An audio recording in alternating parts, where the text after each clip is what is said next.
In Joshua chapter 6, it looked like it was impenetrable. It looked like this children of Israel, this great nation, could never break through, that the government and the structure of Jericho would stand forever. But you know what? God gave them a strategy. Here's what it was. Watch your mouth, watch your words, and then at the right time, God said, shout, celebrate, and there's a celebration coming.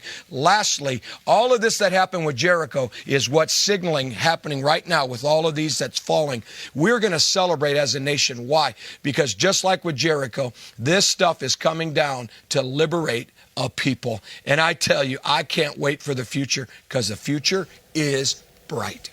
True. Sean Foyt's on early. Sean, welcome to the show. Glad you're here. Have you been listening to our pontificating on the Biden agenda? I have. Yes, I have. And you have something to input here? Did you get all your money out of SVB? Oh man, I mean, I think, God, the shakings and the shiftings, and as everything that can be shaken is going to be shaken. And I think we're in that season right now. I actually think this is good for the church. I'm the perpetual optimist. I'm ever hopeful.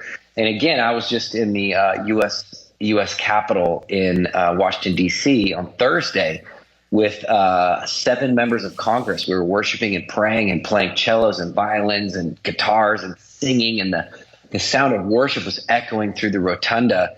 And so I got a lot of hope. I mean, I expect this kind of shaking. I expect this kind of shift. I expect that the world is going to lose hope in the systems of man. And I think this is a great time for the church to rise up. So talk to us about that. If you guys re-rack that B-roll and let's play it again. Well, Sean, tell us about that experience. Because obviously we've seen a lot of footage about the Capitol in recent months. Right. It's good to see some good footage. I didn't have a buffalo mask on, just to make it clear for you guys. That's already been taken. So tell us about what it was like this time.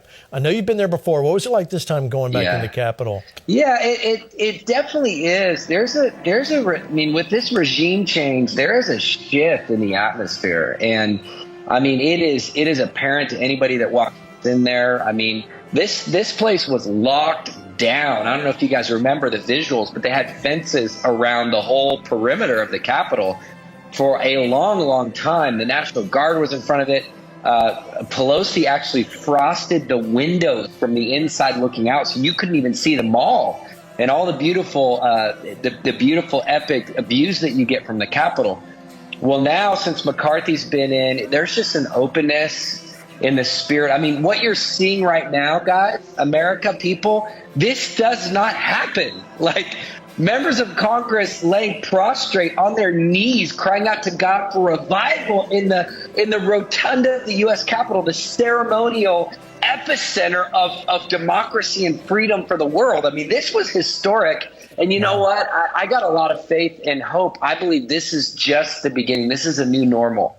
I agree. And that is so encouraging, Sean, to see that. In fact, we've got a photo you took with some of the folks that came down.